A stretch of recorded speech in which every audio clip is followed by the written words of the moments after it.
ایک بیوقوف وابی مولوی جو آئے دن کوئی نت نئی چول مارتا ہے، آج اس نے ایک نئی چول ماری ہے، وہ کہتا ہے جی گھوڑا حلال ہے۔ اب اس نے گھوڑا حلال کر دیا ہے۔ تو میں یہ عرض کرنا چاہتا ہوں اپنے دوستوں سے جو اس الو کے پٹھے کے کلپ سن کے ہمیں بھیجتے ہیں اور کہتے ہیں جی یہ دیکھو یہ کیا کہہ رہا ہے، تو یہ کوئی نئی بات نہیں، یہ آپ نے صرف یہی سنا ہے کہ اس نے گھوڑا حلال قرار دیا ہے، بلکہ آپ نے یہ نہیں سنا کہ وہابیوں نے تو کچھوے کو بھی حلال قرار دیا۔ اب یہ آپ دیکھیں فتاوی ثنائیہ کے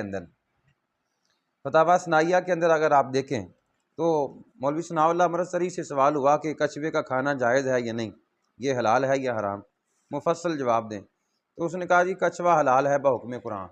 یہ دیکھیں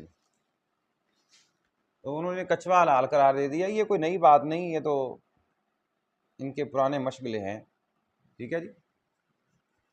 اور بات یہیں پہ ختم نہیں ہوتی، اگر آپ دیکھیں تو انہوں نے تو پیشاب کو بھی حلال قرار دے دیا ہے، تو لہٰذا آپ ان کی ایسی باتیں نہ سنیں کریں اور نہ سن کر پریشان ہوں۔ اللہ اکبر کبیرہ۔ اسے یہ سوال ہوا کہ کیا جی اونٹ کا پیشاب پینا مریض کے لیے حدیث میں ہے، مگر بڑی مکروہ چیز ہے، کیسے جائز ہوا؟